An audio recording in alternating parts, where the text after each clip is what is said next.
been here for 3 years. So what made you want to do? Well, in the very beginning, we were more of a community garden, and we wanted to just create a positive space for people to gather and be outdoors. But then we found that there was a big demand for something that was locally grown, because we don't use any pesticides, and people really trust basically our herbs. Also, when you don't transport your herbs, they smell completely different than what you would buy at cold storage. So the quality is very different. So when you wait for something to be shipped, it degrades in quality, it degrades in nutrition, and so people want something which is fresh. Do you face any challenges while farming as a farmer? So as a farmer, you have daily challenges with pests, especially because we don't use pesticide. It means we have to, every time we identify a new pest and then address it. So that's a big challenge. Yeah. What are your farming systems in terms of whether it's localized or is it adapted to fit Singapore's? So we use a hydroponic system that is vertical. Yeah, so we grow in water. Oh, Yeah. okay. You want to ask? How do you think the younger generation can play a part in contributing to Singapore's food production? I think there's two big ways. One is just being more conscious on what you eat. Like, is it being flown in from the USA? Is it being flown in from the Netherlands? And is that really sustainable? Versus focusing on regionally and locally produced food. The second is you can be a farmer.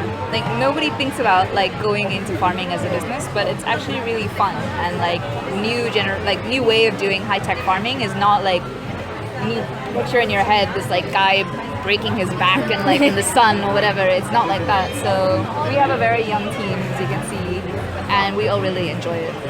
Yeah. So become a farmer.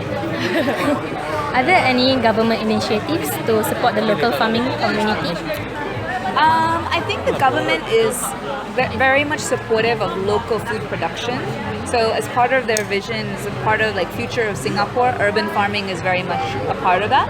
But I think they're still figuring out how exactly to extend the support. Yeah.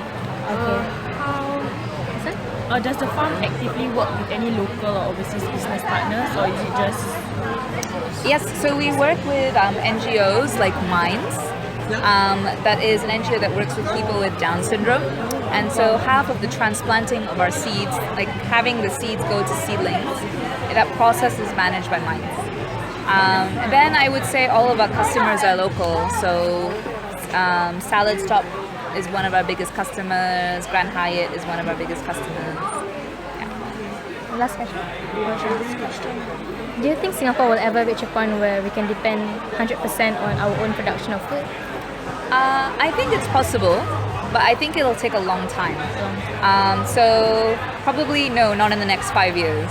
But in the next 5 years, so right now we're producing 12% of our own food. The next 5 years, I think that's going to be up to 30%.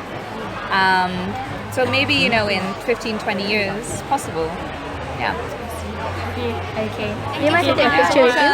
Yeah, sure. Yeah.